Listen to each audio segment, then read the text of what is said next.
കണങ്കാല് മുതൽ ഞെരിയാണി വരെ പുരുഷന് വസ്ത്രം ധരിക്കാം, അത് അനുവദനീയമാണ്. എന്നാൽ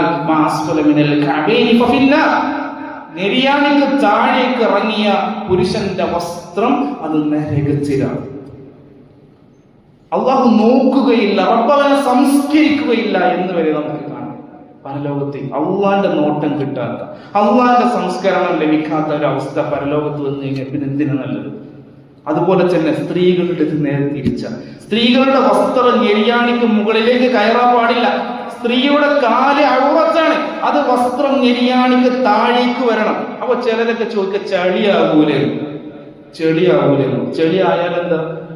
ചെളി നജസല്ലല്ലോ. അതുകൊണ്ട് അല്ലാഹുവും റസൂലും പഠിപ്പിച്ച രൂപത്തിൽ തന്നെ വസ്ത്രം ധരിക്കണം. വല്ലാത്ത ചളിയൊക്കെ ഉള്ള സ്ഥലത്തൊന്നും ഇങ്ങനെ പൊക്കി പിടിക്കുക എന്നല്ലാതെ സ്ത്രീയുടെ വസ്ത്രം ഞെരിയാണിക്ക് താഴേക്ക് ഇറങ്ങണം, ഞെരിയാണിക്ക് മുകളിൽ നിൽക്കരുത്. ഇന്ന് സമൂഹത്തിൽ കാണുന്നത് പുരുഷന്റെ ഞെരിയാണിക്ക് താഴെയും പെണ്ണിൻ്റെത് കയറിയിട്ട് ഞെരിയാണി കണങ്കാലിന്റെ മധ്യം വരെയൊക്കെ സ്ത്രീകളുടെ വസ്ത്രം കയറുന്നൊരവസ്ഥ സുബ്ഹാനല്ലാഹ് ഒരിക്കലും ഉണ്ടാവാൻ പാടില്ല. അതുപോലെ തന്നെ ഹെയർ സ്റ്റൈല് എന്നുള്ളത് നമ്മൾ പ്രത്യേകം ശ്രദ്ധിക്കേണ്ടതാണ്. എന്താണ് റബ്ബ് നൽകിയതാണ് നമ്മളുടെ ഈ രൂപവും അലങ്കാരവും ഒക്കെ.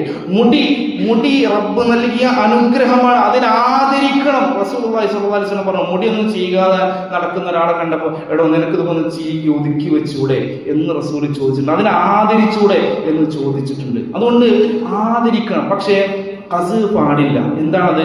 ഒരു ഭാഗം മാത്രം കുറേ മുടിയെടുക്കുകയും ബാക്കി ഭാഗം ഇങ്ങനെ വളർത്തുകയും വെച്ചിട്ട് ചിലരുടെയൊക്കെ തലയിലേക്ക് നോക്കിയ ബാത്റൂമിലെ ബ്രഷ് പോലെ ഇരിക്കുന്ന തലകൾ, അങ്ങനത്തെ രൂപത്തിലൊന്നും മുടി ഉപയോഗിക്കരുത്. കൃതാവും മറ്റുമൊക്കെ വടിച്ചു കളഞ്ഞ് ചില ഭാഗങ്ങൾ പൂർണ്ണമായി വടിച്ചു കളഞ്ഞ് ബാക്കി ഭാഗങ്ങളിലേക്ക് മുടി നിർത്തുന്ന ആ ശീലമൊന്നും നല്ലതല്ല, മുസ്ലിമിന് യോജിച്ചല്ല.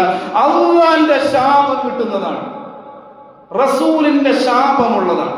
അതുപോലെ തന്നെ സ്ത്രീകളും പ്രത്യേകം ശ്രദ്ധിക്കേണ്ടത്, ഏതായാലും വസ്ത്രം ധരിക്കുന്നുണ്ട്, ധരിക്കുന്ന വസ്ത്രം പൂർണ്ണമായിരിക്കണം, അലങ്കാരം ഉണ്ടാകരുത്. ഇന്ന് പലരും പർദ്ദ ധരിക്കുന്നുണ്ട്, പക്ഷെ പർദ്ദയിൽ പോലും എംബ്രോയിഡറി വർക്കുകളും മുത്തുകളും മറ്റ് ഡിസൈനുകളും ഒക്കെ വെച്ചിട്ട് എന്തിനാ പിന്നെ പർദ്ദ എന്നത് അലങ്കാരത്തെ മറച്ചു വെക്കാനുള്ളതാണ്. ഇന്ന് പർദ്ദക്ക് പർദ്ദ ഇട്ട് കൊടുക്കേണ്ട അവസ്ഥയാണ്.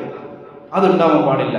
കളർഫുൾ ആയിട്ടുള്ള, വളരെ വർണ്ണാഭമായിട്ടുള്ള, കണ്ടാൽ മറ്റുള്ളവരെ ആകർഷിക്കുന്ന തരത്തിലുള്ള വസ്ത്രമൊന്നും ഇട്ടിട്ട് പുറത്ത് ഇറങ്ങാൻ പാടില്ല. പെണ്ണ് വീട്ടിലിട്ടോട്ടെ, ഭർത്താവിന്റെ മുന്നിലിട്ടോട്ടെ, പുറത്ത് അന്യ പുരുഷന്മാർക്കിടയിലേക്ക് ഇറങ്ങുമ്പോൾ മറക്കേണ്ട ഭാഗങ്ങൾ പൂർണ്ണമായി മറച്ച് കൃത്യമായ ഹിജാബോട് കൂടെ മാത്രമേ ഒരു പെണ്ണ് പുറത്തേക്ക് ഇറങ്ങാൻ പാടുള്ളൂ. അതിന് അതിന്റെ പേരിൽ എന്ത് പിടിവാശി കാണിച്ചിട്ടും കാര്യമില്ല. ഇത് അള്ളാഹിന്റെ നിയമമാണ്. അള്ളാഹു സുബ്ഹാനഹു വ തആല കൃത്യം